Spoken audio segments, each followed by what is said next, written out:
नमस्कार, परिवर्तन एकेडमी में आपका स्वागत है। पिछली 3 वीडियो आपके सामने मिली। उन 3 वीडियो में संवैधानिक विकास के बारे में आपको बताया गया, यानी संविधान लागू होने तक की बात आपको बताई गई थी। अगले क्रम में हम प्रस्तावना को पढ़ेंगे, और प्रस्तावना जिसको उद्देशिका भी कहते हैं, जिसको उद्देश्य प्रस्ताव भी कहते हैं, आज इसके बारे में पढ़ेंगे। और इससे संबंधित जो क्वेश्चन आएंगे उसको कैसे हल करेंगे, कैसे क्वेश्चन आएंगे, उन सब चीज़ों के बारे में हम लोग यहाँ पर अध्ययन करेंगे। तो इसमें प्रस्तावना के एक एक शब्द का अर्थ जो है हम आपको बताएंगे, फिर क्वेश्चन कैसे आएंगे उसके बारे में हम लोग अध्ययन करेंगे। तो उसके पहले हम ये जान लेते हैं कि प्रस्तावना का हमारे संविधान में क्या महत्व है। तो प्रस्तावना जो है हमारे संविधान के प्रकृति को, यानी नेचर को दर्शाता है कि हमारे संविधान में क्या क्या बातें निहित है, यानी हमारे संविधान क्या कहते हैं। संविधान में स्वतंत्रता की बात की गई है, संविधान में समता की बात की गई है, संविधान में न्याय की बात की गई है। तो सारी बातें आपको यहीं पर दर्शा देता है। यानी आपकी प्रस्तावना जैसे ही पढ़ेंगे अपनी प्रस्तावना को, पूरा का पूरा संविधान आपको समझ में आ जाएगा कि भारतीय संविधान कैसा संविधान है। ठीक है, तो इसमें आइए हम लोग देखते हैं बारी बारी से एक एक शब्द का प्रयोग, एक एक शब्द का अर्थ क्या होता है, और इसमें संशोधन कितने किए गए थे, किस संशोधन से कौन सी बातें जोड़ी गई थी, कौन से शब्द जोड़े गए थे, तो कौन सा संशोधन हुआ था। फिर इसमें वाद आएंगे। वाद का मतलब जो जिसके कारण संविधान के प्रस्तावना में संशोधन हुए थे उसके बारे में हम लोग अध्ययन करेंगे। तो यह सब सारी चीज़ें आपके सामने हैं, इसको हम लोग बारी बारी से पढ़ेंगे और संबंधित क्वेश्चन जो आएंगे उसको हम लोग देखते हैं। आइए हम लोग देखते हैं। तो इसमें कहा गया हम भारत के लोग, हम भारत के लोग, we the people of India. प्रस्तावना में कहा गया हम भारत के लोग, यानी समस्त शक्ति भारत के लोगों में निहित है। तो यह जो संविधान है भारत के लोगों को देखते हुए बनाया गया है। भारत को एक संपूर्ण प्रभुत्व संपन्न राष्ट्र। अब यहां पर देखिएगा एक शब्द आपके सामने आया है, संपूर्ण प्रभुत्व संपन्न राष्ट्र। इसका अर्थ क्या होता है? संपूर्ण प्रभुत्व का अर्थ होता है कि वह राष्ट्र, वह देश जो अपने आंतरिक और वाह निर्णय लेने में स्वतंत्र होता है, उसको हम कहते हैं संपूर्ण प्रभुत्व संपन्न राष्ट्र कहते हैं, जिसको संप्रभुता संपन्न राष्ट्र भी कहते हैं। तो संपूर्ण प्रभुत्व संपन्न समाजवादी, इसको ध्यान में रखना है, इस शब्द को ध्यान में रखना है। देखिए इसके ऊपर हमने स्टार लगाया है, इसका कुछ अर्थ होगा। पंथ निरपेक्ष समाजवादी का अर्थ होता है कि जो लोक कल्याणकारी कार्य करे। समाजवादी शब्द जो है यह पंडित जवाहरलाल नेहरू की अवधारणा है और उन्होंने इसको संविधान में जोड़ा था। जो देश अपने समाज के लोगों के लिए कार्य करे उसको समाजवादी देश कहते हैं। उसको कह सकते हैं कि जो अवधारणा है, हमारे देश की जो अवधारणा है वह लोक कल्याणकारी है, यानी अपने देश के लोगों के हितों को हमेशा ध्यान में रखा जाता है। उनके स्वास्थ्य की व्यवस्था, उनके शिक्षा की व्यवस्था, उनको और सारी सुविधाएं मुहैया कराई जाए जिससे वह ग्रोथ करे। और जब देश के लोग ग्रोथ करेंगे तो देश भी अपने आप ग्रोथ करेगा। इस भावना से समाजवादी शब्द जोड़ा गया है। पंथ निरपेक्ष, पंथ निरपेक्ष देश किसे कहते हैं? हमारा देश कैसा है? पंथ निरपेक्ष देश है, जिसको आप धर्म निरपेक्ष के नाम से भी जान सकते हैं। तो पंथ निरपेक्ष का अर्थ होता है वह देश जिसका अपना कोई धर्म न हो। ध्यान रहे यह बात, वह देश जिसका अपना कोई धर्म न हो उस देश को पंथ निरपेक्ष देश कहते हैं। लेकिन वहाँ के लोगों का जो धर्म होता है उन धर्मों को समान रूप से देखना, किसी एक धर्म को बढ़ावा न देना। यह देश कैसा देश है? पंथ निरपेक्ष देश है। तो हमारा भारत देश कैसा है? पंथ निरपेक्ष देश, यानी हमारे भारत देश का कोई धर्म नहीं है, लेकिन यहाँ के लोगों का धर्म है। हिंदू है, मुस्लिम है, सिख है, ईसाई है, पारसी है, बौद्ध है। तो बहुत से लोग, बहुत से धर्मों के लोग भारत में निवास करते हैं। लेकिन भारत यानी राज्य हमारा किसी एक धर्म को बढ़ावा नहीं देगा। बल्कि वह सभी धर्मों को समान रूप से देखेगा। तो यहां पर कहा गया है पंथ निरपेक्ष, लोकतांत्रिक। लोक मतलब आप जानते ही हैं, लोक मतलब होता है जनता, और तंत्र मतलब व्यवस्था। जहां की व्यवस्था जनता के हाथ में हो उस देश को कहते हैं लोकतांत्रिक देश। गणराज्य, इसका भी अर्थ क्वेश्चन पूछा है कि गणराज्य देश किस देश को कहते हैं, तो गणराज्य उस देश को कहते हैं जिस देश का राष्ट्राध्यक्ष चुना जाता हो वंशानुगत न हो। जिस देश का राष्ट्राध्यक्ष यानी राष्ट्रपति चुना जाता हो वंशानुगत न हो, उस देश को गणराज्य कहते हैं। बनाने के लिए तथा उसके समस्त नागरिकों को सामाजिक न्याय की बात करेगा। तो सामाजिक न्याय कब होगा, जब भारत के सभी नागरिकों को समान रूप से देखा जाएगा, उनके साथ समान व्यवहार किया जाएगा।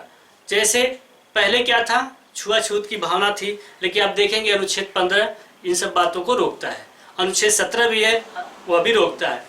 तो सामाजिक न्याय की बात करेगा, आर्थिक न्याय की भी बात करेगा। यानी आप नीति निर्देशक तत्व में भी देखेंगे तो आर्थिक न्याय की बात की गई है। आप 16 का 4 भी देखेंगे, यानी 16 भी देखेंगे तो लोक नियोजन के क्षेत्र में भी समता का अधिकार, तो यह आर्थिक न्याय। राजनीतिक न्याय यानी सबको चुनाव लड़ने का अधिकार होगा और वोट देने का अधिकार होगा। तो यह 3 प्रकार की न्याय। तो कभी क्वेश्चन आपसे पूछे कि प्रस्तावना में कितने प्रकार की न्याय की बात की गई, तो देखिएगा सामाजिक न्याय, आर्थिक न्याय और राजनीतिक न्याय, 3 प्रकार के न्याय की बात की गई है। विचार अभिव्यक्ति, अपने बातों को, विचार का मतलब अपने आइडियाज, जो आपके अंदर आइडियाज आ रहे हैं उनको आप अभिव्यक्त कर सकते हैं। आगे पढ़ेंगे आप संविधान में 19 आपको देता है, 19(1) का क देता है, विचार अभिव्यक्ति की स्वतंत्रता प्रदान करता है।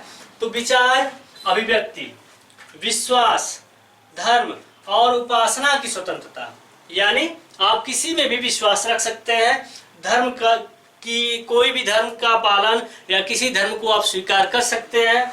उपासना, आप किसी भी देवी देवता का, किसी भी धार्मिक देवी देवता का आपकी उपासना आप कर सकते हैं, इसकी स्वतंत्रता आपको दी गई है। 5 प्रकार की स्वतंत्रता है, विचार, अभिव्यक्ति, विश्वास, धर्म, उपासना। जो स्वतंत्रता की बात की गई है, प्रतिष्ठा और अवसर की समता, यानी अवसर सबको दिया जाएगा। समता का मतलब होता है समानता, इक्वलिटी की बात की गई है। प्राप्त कराने के लिए तथा उन सब में व्यक्ति की गरिमा, आप देखिएगा अनुच्छेद 21। गरिमा क्या होती है, डिग्निटी। कोई भी व्यक्ति है जो भारत में है उसकी अपनी एक गरिमा होती है, डिग्निटी होती है, जिसको आप आत्मसम्मान कहते हैं। उसकी भी स्वतंत्रता की बात की गई है। उसमें आप किसी के आत्मसम्मान से कोई छेड़छाड़ नहीं करेंगे। आप अनुच्छेद 21 को आप पढ़ेंगे तो उसमें कहा गया है कि सभी व्यक्तियों को, नागरिकों की बात नहीं करी जाएगी, उसमें सभी व्यक्तियों की बात की जाएगी कि सभी व्यक्तियों को, क्योंकि नागरिकों का जो उल्लेख किया गया है मौलिक अधिकार में वह 5 केवल भारत के नागरिकों को मिले हैं। 15, 16, 19, 29, 30, 5 जो अनुच्छेद जो आपके मौलिक अधिकार हैं वह केवल भारतीयों को और शेष सभी को मिला है। तो यहाँ पर देखेगा 21 जो है वह सभी के लिए। अगर कोई विदेश से भी आता है भारत में तो उसकी भी डिग्निटी है, उसको भी, उसके साथ भी आप किसी भी प्रकार से भेदभाव नहीं करेंगे। आप उसको नस्ल भेदी टिप्पणी या क्षेत्र के हिसाब से या वर्ण के हिसाब से उसको आप परेशान नहीं करेंगे। अगर ऐसा करते हैं तो आपके ऊपर ऑफेंस बनता है। तो आपके संविधान में है 21 का उल्लंघन नहीं करेंगे आप। तो व्यक्ति की गरिमा, राष्ट्र की एकता, एकता का मतलब जानते हैं कि हमारा देश एक है। अखंडता, देखिए यहाँ पर भी स्टार लगाया गया है। अखंडता का मतलब जो खंड खंड न हो, मतलब एक हो, अखंडता की बात की गई। सुनिश्चित करने वाली बंधुता, बंधुता का मतलब भाईचारा बढ़ाने के लिए दृढ़ संकल्पित होकर आज दिनांक 26 नवंबर, आप जानते हैं हमारा संविधान कब अंगीकृत किया गया था, 26 नवंबर 1949 ईस्वी की। तो उसी की बात किया है। आज दिनांक 26 नवंबर मिति मार्ग शीर्ष शुक्ल सप्तमी संवत 2006 विक्रमी, यानी जो विक्रम संवत की बात की गई है 2006 विक्रमी, इसी तिथि को थी को एतद द्वारा इस संविधान को अंगीकृत, अधिनियमित और आत्मर्पित करते हैं। यह पढ़ा गया संविधान को जिस दिन पारित किया गया था, तो इसकी बात की गई थी। तो यह हम भारत के लोग भारत को एक संपूर्ण प्रभुत्व संपन्न समाजवादी पंथ निरपेक्ष लोकतांत्रिक गणराज्य बनाने के लिए तथा उसके समस्त नागरिकों को सामाजिक आर्थिक और राजनीतिक न्याय, विचार अभिव्यक्ति, विश्वास, धर्म, उपासना की स्वतंत्रता, प्रतिष्ठा और अवसर की समता प्राप्त करने के लिए तथा उन सब में व्यक्ति की गरिमा और राष्ट्र की एकता व अखंडता को सुनिश्चित करने वाली बंधुता बढ़ाने के लिए दृढ़ संकल्प होकर आज दिनांक 26 नवंबर 1949 मिति मार्ग शीर्ष शुक्ल सप्तमी संवत 2006 विक्रमी को एतद द्वारा इस संविधान को अंगीकृत, अधिनियमित व आत्मर्पित करते हैं। देखिए यहाँ पर 2006 विक्रमी दिया है, तो आप विक्रम संवत जानते हैं 57 ईसा पूर्व को मनाया जाता है। यानी इसका प्रचलन कब हुआ था? 57 ईसा पूर्व को। विक्रमादित्य नाम के एक राजा थे मालवा के, यानी मध्य प्रदेश में। शकों को पराजित करने के उपरांत उन्होंने विक्रम संवत चलाया था 57 ईसा पूर्व। और जो आपकी डेट चल रही है, जैसे आप 1949 जो भी आप डेट है आपके सामने जो सन है, उसमें आप 57 जोड़ देंगे तो वह विक्रम संवत हो जाएगा। यहाँ पर आपको देखते हैं 1949 में आप देखिएगा, यहाँ पर आप जोड़ दीजिएगा 1949 में अगर आप 57 जोड़ देंगे तो आ जाएगा 2006। तो 9 7 16 को 6 5 4 9 1 10 9 1 10 और ये 2 हो जाएगा, तो 2006 आ जाएगा। ठीक है, तो यह 2006 विक्रमी की बात की गई है। यह तो हो गया आपके सामने आपकी प्रस्तावना। और क्या समझा हमने? केवल पढ़ा और इसके शब्दों को समझा, अर्थ को समझा। अभी बातें और बाकी हैं जिसके बारे में अब क्वेश्चन कैसे आएंगे उसको हमको पढ़ना है। तो पहले यह देखना है कि क्या संविधान में संशोधन, संविधान की प्रस्तावना में संशोधन किया जा सकता है, तो उसको पढ़ना है। और इसको कब पेश किया गया, इसको कब पारित किया गया, किसके द्वारा पेश किया गया, तो बहुत सारी बातें इसको हम लोग अब देखते हैं। तो सबसे पहले प्रस्तावना का विचार जो है वह किस देश से आया, कहाँ से लाया गया कि हमारे देश में प्रस्तावना, हमारे देश की संविधान में प्रस्तावना भी होनी चाहिए। तो प्रस्तावना का जो विचार है वह किस देश से लाया गया, तो यहाँ पर हम लोग देखते हैं। इससे संबंधित जो क्वेश्चन आएंगे उसको हम लोग हल करते हैं। इधर देखते हैं, इधर तो प्रस्तावना का जो विचार है, प्रस्तावना का जो विचार है वह किस देश से? अमेरिका से लाया गया। विचार जो है प्रस्तावना की वह अमेरिका से लिया गया कि भाई भारत के संविधान में प्रस्तावना होनी चाहिए, यह विचार अमेरिका से।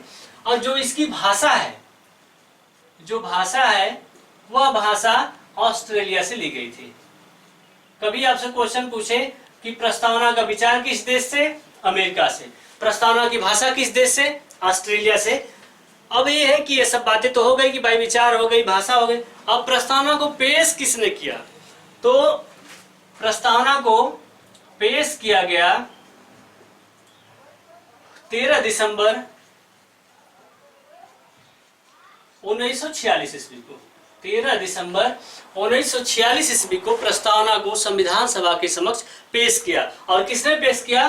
पंडित जवाहरलाल नेहरू। पंडित जवाहरलाल नेहरू ने इसको पेश किया। ध्यान है यहां से किसके समक्ष पेश किया? पिछली वीडियो में हमने बताया था संविधान सभा के समक्ष पेश किया गया। तो कई बातें यहां पर हैं। पेश कब किया गया? 13 दिसंबर 1946 को। किसके द्वारा? पंडित जवाहरलाल नेहरू के। किसके समक्ष? संविधान सभा के समक्ष। यह तो हो गई पेश करने वाली बात। अब स्वीकार किया गया, यह स्वीकार किया जाएगा तो संविधान सभा के द्वारा स्वीकार किया जाएगा। संविधान सभा के द्वारा स्वीकार किया जाएगा, स्वीकार किया जाएगा। कब स्वीकार किया जाएगा यह भी डेट याद रखनी है। देखिए पेश करने वाली डेट अलग रहेगी और स्वीकार करने वाली डेट अलग रहेगी। तो 22 जनवरी, यहाँ पर 1946 है तो यह दिसंबर का महीना है, जनवरी आएगी तो 1947। 22 जनवरी 1947 ईस्वी को संविधान सभा ने प्रस्तावना को स्वीकार किया। यह ध्यान रखें, पेश कब किया गया? 13 दिसंबर 1946 ईस्वी को। स्वीकार कब किया गया? 22 जनवरी 1947 ईस्वी को। आपके सामने ऑप्शन में मिलेगा 22 जनवरी 1947, 22 जनवरी 1946, 1948 इस तरह दिया रहेगा, लेकिन 22 जनवरी रहेगी, लेकिन यहाँ पर ध्यान रखना है 47 को। तो इस तरह बातें स्वीकार कर ली गई। प्रस्तावना की आपके सामने प्रस्तावना है। तो एक बार बात आई जब संविधान लागू हुआ, आप जानते हैं संविधान 26 जनवरी 1950 को लागू हुआ। तो एक बात 1960 में एक वाद आया, आप इसको ध्यान से सुनिएगा। 1960 में एक वाद आया जिसको कहते हैं इन री वेरी बारूवाद। 1960 में इन री वेरू बारूवाद आया, जिसके बारे में जब उस वाद में कहा गया कि प्रस्तावना की जो के विचार हैं वह अस्पष्ट है, या संविधान का या प्रस्तावना संविधान का अभिन्न अंग नहीं हो सकता, यानी इनरी बेरू बारूवाद। 1960 में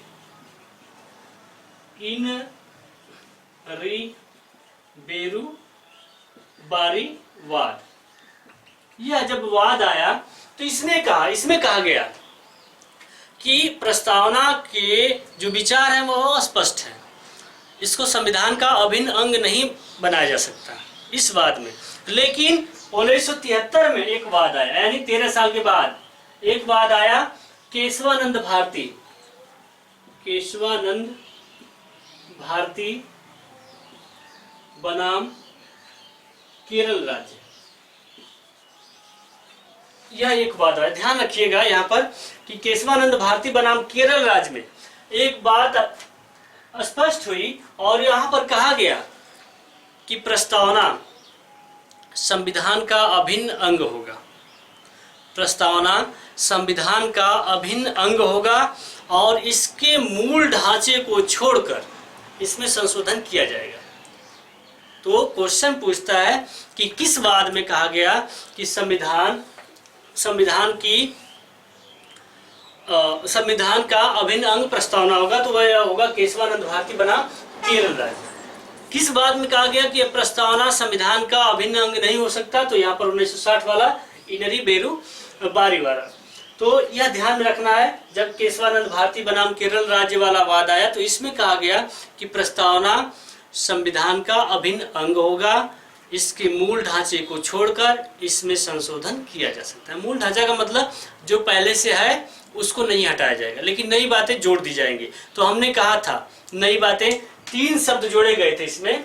देखिए यहाँ पर हमने घेरा था और स्टार भी लगाया था, ये वाला समाजवादी, पंथ निरपेक्ष, और एक शब्द आपको मिलेगा यहाँ पर अखंडता। 3 शब्द बाद में जोड़े गए। तो किस संविधान संशोधन के द्वारा जोड़े गए? 3 शब्द यहाँ पर आपके सामने है, समाजवादी, पंथ निरपेक्ष और अखंडता। 3 शब्द बाद में जोड़े गए, और किस संशोधन के द्वारा जोड़े गए? यहाँ पर देखिएगा कि इसमें 73 है ना, और कुछ ही दिन के बाद 76 में यानी 42वां संविधान संशोधन हुआ। 42वां संविधान संशोधन किया गया। कब किया गया? 1976 को। देखिए 42वां संविधान संशोधन को मिनी संविधान के नाम से जानते हैं, क्योंकि इसके द्वारा संविधान में बहुत सारी बातें ऐड की गई थी। तो 42वां संविधान संशोधन 1976 के द्वारा 3 शब्द जोड़े गए। वह 3 शब्द आपके सामने कौन कौन है? समाजवादी, पंथ निरपेक्ष और अखंडता। आपके सामने क्वेश्चन आएगा कि संविधान में 1976 यानी 42वें संविधान संशोधन के द्वारा कौन शब्द नहीं जोड़ा गया? तो उसमें दे देगा समाजवादी, पंथ निरपेक्ष, अखंडता और लोकतंत्रात्मक। तो आपको पता होना चाहिए तीनों शब्दों में, या तीनों शब्द कौन कौन है? समाजवादी, पंथ निरपेक्ष और अखंडता। 3 शब्द हैं, 3 के अलावा कोई शब्द नहीं जोड़ा गया था। और पूरे संविधान में, यानी पूरे आज तक प्रस्तावना में, संविधान में आज तक प्रस्तावना में केवल एक ही बार संशोधन हुआ था। वह संशोधन कब हुआ था? 42वां संविधान संशोधन 1976 में। अभी तक एक ही बार संशोधन किया गया था। तो यह चीज हो गई। अब देखिए, एक मामले में हिदायतुल्लाह महोदय जो न्यायमूर्ति थे, उन्होंने कहा था कि प्रस्तावना संविधान की आत्मा है। ठीक है, प्रस्तावना संविधान की आत्मा है। प्रस्तावना को संविधान की कुंजी भी कहा जाता है। प्रस्तावना संविधान की कुंजी है, प्रस्तावना संविधान की आत्मा है, प्रस्तावना वाद योग्य नहीं है। ठीक है, प्रस्तावना वाद योग्य नहीं है। वाद प्रस्तावना को देख लीजिएगा, आप नीति निर्देशक तत्व को देखिएगा और मौलिक कर्तव्य, 3 हैं जो वाद योग्य नहीं है, लेकिन जो मौलिक अधिकार है यह वाद योग्य है। ठीक है, इसके अगर मौलिक अधिकारों का हनन राज्य करता है तो इसके विरुद्ध आप सुप्रीम कोर्ट अथवा हाई कोर्ट जा सकते हैं। तो यहाँ पर ध्यान देने वाली बात है कि एक ही बार संशोधन किया गया, तो प्रस्तावना से जो क्वेश्चन आएंगे उसको आप ध्यान में रखिएगा। शुरू से लेकर अंत तक हम आपको बता देते हैं, फिर से ध्यान रखिएगा। प्रस्तावना को ही उद्देश्य प्रस्ताव कहते हैं और प्रस्तावना को ही उद्देश्य का कहते हैं, पहले तो यह बात ध्यान में रखिएगा। इसके बाद प्रस्तावना का जो विचार है वह अमेरिका से लाया गया और प्रस्तावना की जो भाषा है वह ऑस्ट्रेलिया से लाई गई। प्रस्तावना संविधान सभा के समक्ष पंडित जवाहरलाल नेहरू ने 13 दिसंबर 1946 ईस्वी को पेश किया और 22 जनवरी 1947 ईस्वी को संविधान सभा के द्वारा प्रस्तावना को स्वीकार कर लिया गया। और प्रस्तावना जब स्वीकार कर ली गई तो जब संविधान लागू हुआ तो कुछ समय बाद यानी 1960 ईस्वी में इनरी बेरू बारी वाद आया, जिसमें कहा गया कि प्रस्तावना संविधान का अभिन्न अंग नहीं हो सकता। ठीक है, लेकिन कुछ समय बाद 1973 में केशवानंद भारती बनाम केरल राज्य आया, मामला जो आया उसमें कहा गया कि प्रस्तावना संविधान का अभिन्न अंग होगा तथा इसके मूल ढांचे को छोड़कर इसमें संशोधन किया जा सकता है। तो मूल ढांचे से संबंधित जो वाद है वह कौन है? केशवानंद भारती बनाम केरल राज्य। तो यह सब सारी बातें हैं। कौन शब्द जोड़े गए तो आपके सामने कौन सा संशोधन हुआ? 42वां संविधान संशोधन हुआ। कौन से शब्द जोड़े गए? समाजवादी, पंथ निरपेक्ष और अखंडता, 3 शब्द जोड़े गए। तो ये हमको पूरा उम्मीद है कि आप इस बात को समझ गए होंगे और जितने भी इसमें क्वेश्चन बन सकते हैं वो आप इसको कलम और कॉपी लेकर उसको आप हल करते जाएं, लिखते जाएं और जो भी अभी भी बातें जो अस्पष्ट रह चुकी है, आपके सामने नहीं समझ में आई होगी, तो उसको आप कमेंट बॉक्स में लिखिएगा, उसका उत्तर दिया जाएगा। आपको बहुत बहुत धन्यवाद। उम्मीद करते हैं कि आप रेगुलर अपनी पढ़ाई को जारी रखे होंगे और सफलता की ओर अग्रसर होने के लिए हमारी तरफ से आपको बहुत बहुत शुभकामनाएं।